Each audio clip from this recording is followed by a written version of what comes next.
বললাম ভালো দেখে দিতে, এমন বিচ্ছিরি দিয়েছে, বললো ভালো হবে, কিন্তু বাড়িতে এনে কেটে খেয়ে রেখে এত জঘন্য। তো হ্যালো গাইজ, আশা করি সবাই ভালো আছো, সুস্থ আছো। দেখো রবিবারের সকালটা 6:30টার দিকে উঠেছি, উঠেও সমস্ত কাজ বাজ সেরে স্নান করে পুজো টুজো দিয়ে একটু এক্সারসাইজ করতে করতেই 8টে বেজে গেছে। তো 8টার সময় আর কি করব, এদিকে আমি ছোলার ডাল বসিয়ে দিচ্ছি স্টোভে, আর ওদিকে বাইরের রান্নার আর কি সব জোগাড় করাই আছে, ভাগ্যিস রাতেই সব করে রেখেছিলাম। এদিকে ছোলার ডাল বসিয়ে দিলাম স্টোভের মধ্যে, আর গ্যাসের মধ্যে আমি বাইরে রান্না বসিয়ে দিই, তারপর আমরা সকালের টিফিন করে নেব। তারপরে দেখো কি, আমরা তো চিনি খাই না, তার বদলে আমরা তাল মিষ্টি দিয়েছি, তো কোন কোম্পানির তাল মিষ্টি ইউজ করি সেটাও তোমরা দেখে নিলে। এবার দেখো আমি এদিকে বাইরে ভাজা বসিয়ে দিয়েছি, এদিকে স্মুদি বানিয়ে নিয়েছি। ওর বাবা বলছিল যে খিদে পেয়েছে কিছু একটা বানাও, তো চা খাচ্ছি না, আজকে আবার স্মুদি বানিয়েছি। এদিকে ওর বাবাই বাদাম মুড়ি বেড়েছে, কারণ আমি সময় পাচ্ছিলাম না। আর এদিকে হাফ বালতি জামা কাপড়ও কেচে দিয়েছিল ওর বাবা, ওগুলো পরে আমি মেলতে যাব। তো এদিকে আমি খেয়ে নিচ্ছি আর রান্না করছি, আবার রান্না থেকেই আবার কাপড় মেলতে যাচ্ছি, কাপড় মেলে এসেছি। কাপড় মেলে এসে তারপরে দেখো ডালে কাটা দিয়ে দিব, কেননা ডালটা সেদ্ধ হয়ে গেছে।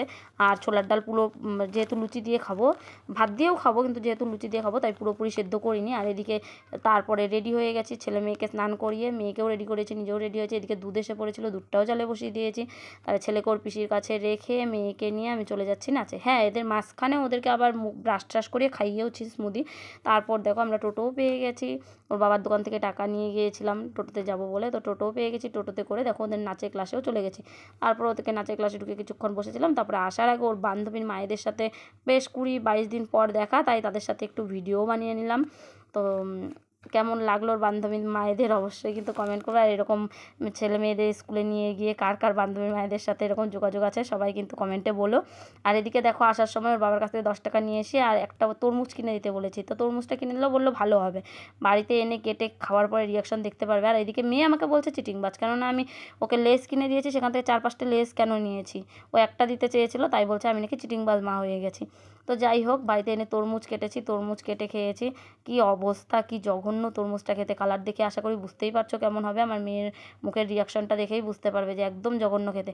তারপর আর কি ওদের ভাত টাত খাইয়ে দুই ভাই বোনকে আবার ওর পিসির বাড়ি পাঠিয়ে দিয়েছি। আর এদিকে আমি কি লাঞ্চ করব, যেহেতু রাতের লুচি বানাবো, তাই ডাল, শশা আর সবজি নিয়ে বসে গিয়েছি, এগুলোই খেয়ে পেট ফুল হয়ে গেছে, কারণ আগে যেহেতু তরমুজ খেয়ে নিয়েছি। তো এগুলো খাওয়া দাওয়া করে এখানেই আজকের ভিডিও শেষ করছি।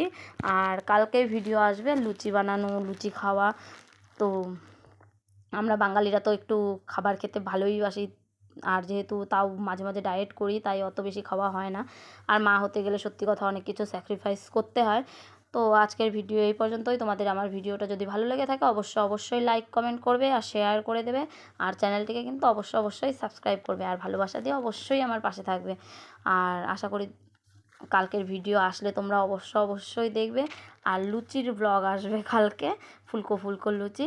তো তোমরা কিন্তু দেখতে কেউ ভুলো না, কাল কিন্তু সন্ধেবেলা অবশ্যই লুচির ভিডিওটা দেখো। তো আজ এই পর্যন্তই, টাটা। আমি দিল থেকে তোমাদের জন্য প্রার্থনা করছি, রাধে রাধে।